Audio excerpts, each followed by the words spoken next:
continuaremos com a nossa viagem pela filosofia medieval, falando de um filósofo que nós já começamos a falar num outro vídeo. Se você perdeu, eu vou pensar no seu caso se eu deixo um card aqui, porque já passou da hora de você ativar o sininho, se inscrever no canal. E se você curte e assiste, não porque é obrigado, mas porque curte, participa aí. Tem coisa boa chegando. Mas vem comigo que eu te mostro sobre o que a gente vai falar hoje.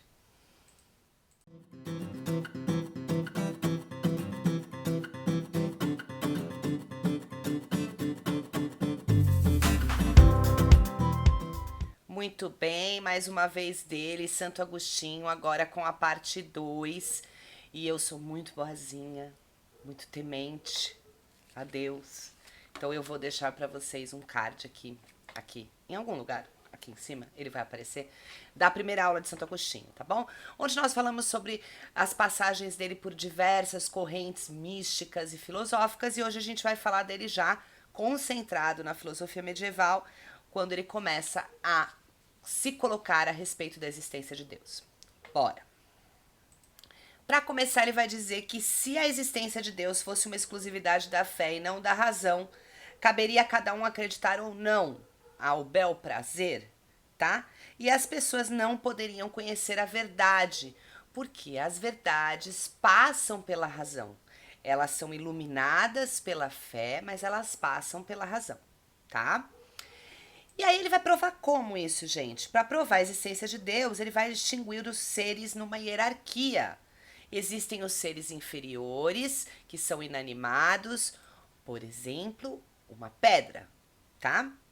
Também existem os seres animados, que ficam ali no intermediário, que são sensíveis além de animados, que são todos os animais que a gente conhece na natureza,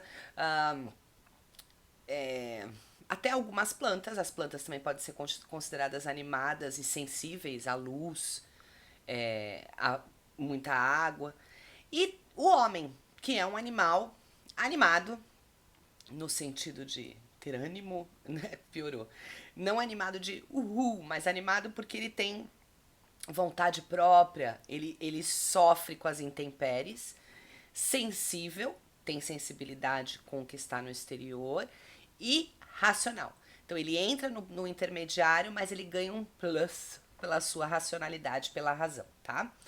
E também o ser superior. Esse ser superior é Deus e ele é superior ao quê? À razão.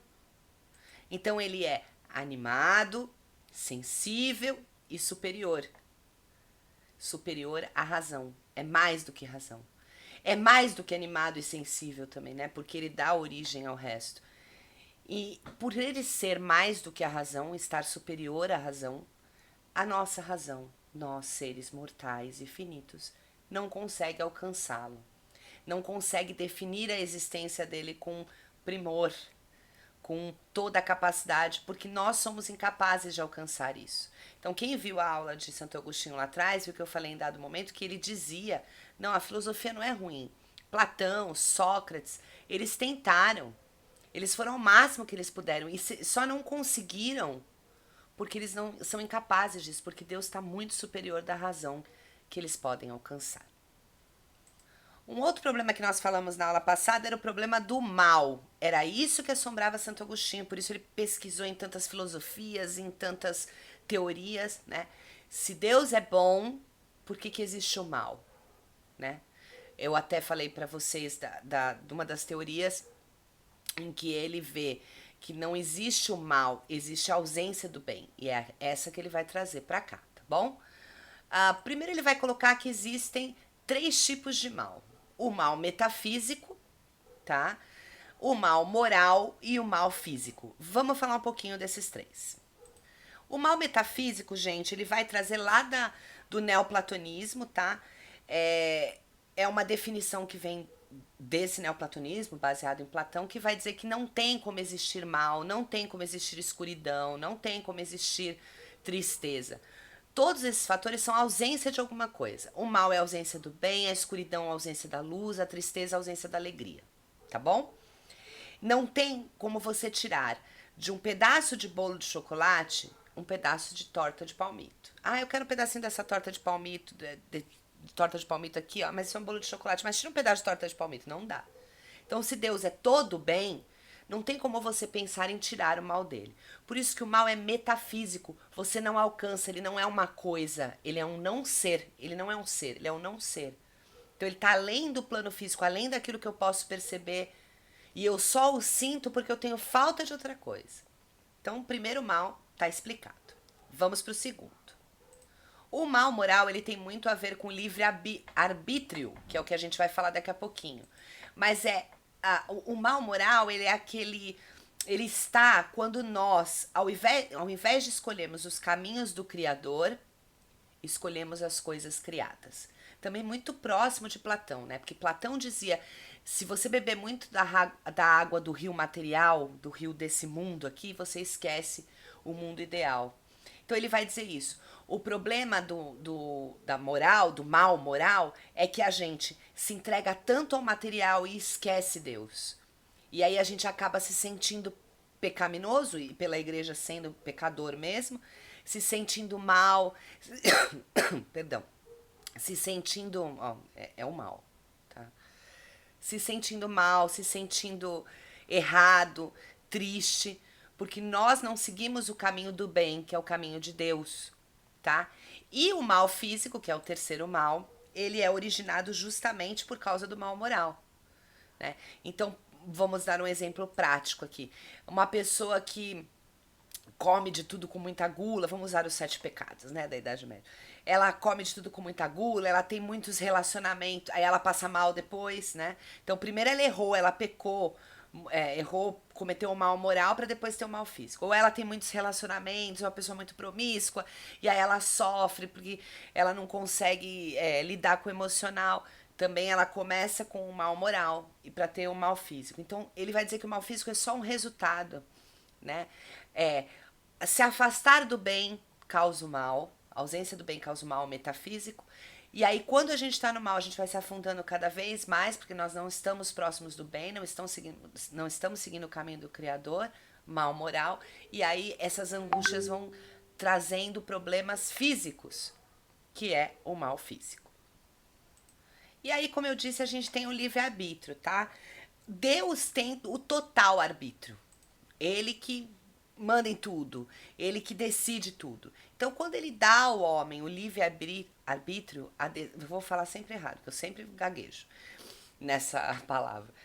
Quando ele dá ao homem a condição de escolher que caminho seguir, o do bem ou do mal, ele faz com que o homem se aproxime um pouco mais de Deus, porque o homem vai ter ali uma porcentagemzinha daquele poder que é de Deus de escolher. Não é dado aos animais, não é dado aos seres animados, é dado ao homem, tá? Ainda que num grau pequenininho ele se aproxima de Deus. Pois, se ele que escolhe, tá? O homem ele tende para o bem, porém ele tem o direito de escolher. E se é ele que escolhe, o mal é culpa dele, tá? Então ele tirou esse peso das costas de Deus, ele tirou esse peso de dizer que existe mal. O mal é criado pelo homem que se afasta do bem, sua tendência natural, Deus, porque ele tem o direito de escolha dado por esse próprio Deus. Ok?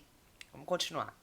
Outra teoria elaborada por Santo Agostinho é a teoria das duas cidades. Então ele vai dizer que vai existir uma cidade, a cidade dos homens, que é onde nós vivemos, o nosso mundo, onde as línguas e as autoridades são muito confusas, se misturam, as pessoas não se entendem. Isso faz com que cada povo que fale uma língua seja submetido a um governante e que esse lugar abriga todos os pecadores que estão subjugados ao diabo e fora do jugo de Deus, né?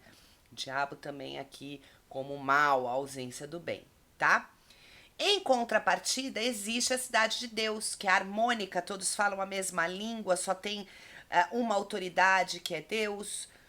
Ela abriga todos os santos, todos que se dedicam à fé cristã, e os seus moradores permanecerão em comunhão com Deus e respeitam os mandamentos divinos, tá? Então vejam, o lugar ideal, o paraíso perdido, né? E aí o que vai acontecer? A gente vai ficar aqui, outras pessoas vão ficar lá. Ele vai dizer por um tempo. Depois de um tempo, tô passando slide, tá? Não deu cãibra, não. Depois de um tempo, chegará o dia em que a cidade de Deus prevalecerá e abrigará apenas os homens dignos de viver em harmonia com Deus. Além disso ser uma passagem que a gente conhece, algumas religiões pregam isso, né? Faça o correto, viva em comunhão com o correto ou com a palavra de Deus, porque vai chegar o dia em que vocês serão julgados, o dia do juízo final. Além disso, naquela época isso causou um alvoroço, porque teve consequências políticas. E quais foram? As consequências políticas da Cidade de Deus foi dar à Igreja Católica o poder de decidir sobre os impérios, quem deveria reger, o que deveria ser feito, né? Porque se ela tem a cidade ideal, a cidade paradisíaca, que é a cidade de Deus, ora, ela precisa intervir na cidade dos homens para que aqui seja um lugar um pouco melhor. Isso vai durar por muitos e muitos anos, né? O Deus imperador, o imperador enviado por Deus, nomeado pela Igreja Católica, a influência da religião no governo vai durar por muitos e muitos anos. Há quem diga que ainda tem uma influência nos dias de hoje, mas nós ainda estamos na filosofia medieval e nela ficaremos. Não falarei, tá? Coça a língua? Coça, mas não falarei. Vamos para o próximo item. Aqui a gente vai falar um pouquinho da teoria da eternidade do tempo, tá? Então, vamos lá. Recapitula um pouquinho do que a gente falou e fala um pouquinho mais. Primeiro, a gente tem o Deus que deu o livre-arbítrio a humanos. Olá, camarada, vocês podem escolher o que vocês querem, vocês podem decidir sobre os seus atos, tá bom? Aí a gente vai ter também o Deus onisciente. Pelas verdades reveladas, a gente sabe que Deus, ele sabe tudo que ocorre, tudo que ocorreu e tudo que ocorrerá. Então fica complicado a gente entender como é que o livre-arbítrio e a onisciência caminham juntos se eles se excluem mutuamente. Vou explicar, calma. É uma dúvida. Se Deus sabe tudo o que vai acontecer conosco, como que ele te dá liberdade? Se ele sabe que você vai matar, ele te dá liberdade para escolher matar, ele sabe. Por que ele te gerou, se ele sabe o que vai acontecer? Né? Ou ele sabe o que vai acontecer, ou ele te dá liberdade para escolher. O que está acontecendo? Vamos ver o que Santo Agostinho resolveu. Santo Agostinho vai dizer que o tempo humano tem 3 dimensões. O passado, aquilo que já não é. O futuro, aquilo que ainda não é. E o presente, que é o instante, o agora, um sopro. Já passou o presente, já estamos no futuro. Mas é presente de novo. Ah, agora virou passado. Tá bom, chega de Nazaré, fazendo cálculos. Mas Deus não.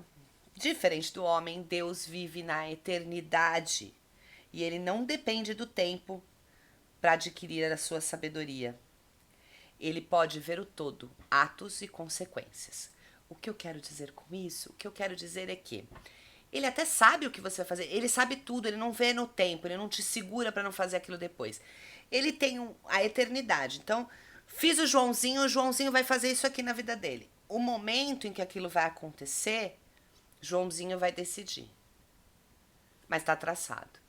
É uma teoria determinista, portanto, tá? Embora tenha o livre-arbítrio, é uma teoria determinista. E aí, eu queria deixar vocês com uma reflexão aí para vocês, uma reflexão para refletir. Ótimo, né? Se a gente tem essa teoria determinista de Santo Agostinho, da onisciência de Deus, de que vale as punições que nós temos, ou a responsabilidade, né? Se vai acontecer mesmo, embora a gente tenha o livre-arbítrio de escolher, de que vale a responsabilidade em cima dos nossos atos, se está determinado. Queria que vocês refletissem aí e deixa o seu comentário, o que você acha disso. De repente está determinado para cá, para lá, de repente é aquele joguinho que você decide o caminho e aí vai mudando, pode ser também, né? Então, mas aqui encerramos Santo Agostinho. Na próxima vez que a gente se encontrar, a gente já vai falar sobre escolástica em Idade Média. Beijo pra vocês, fiquem bem, até a próxima.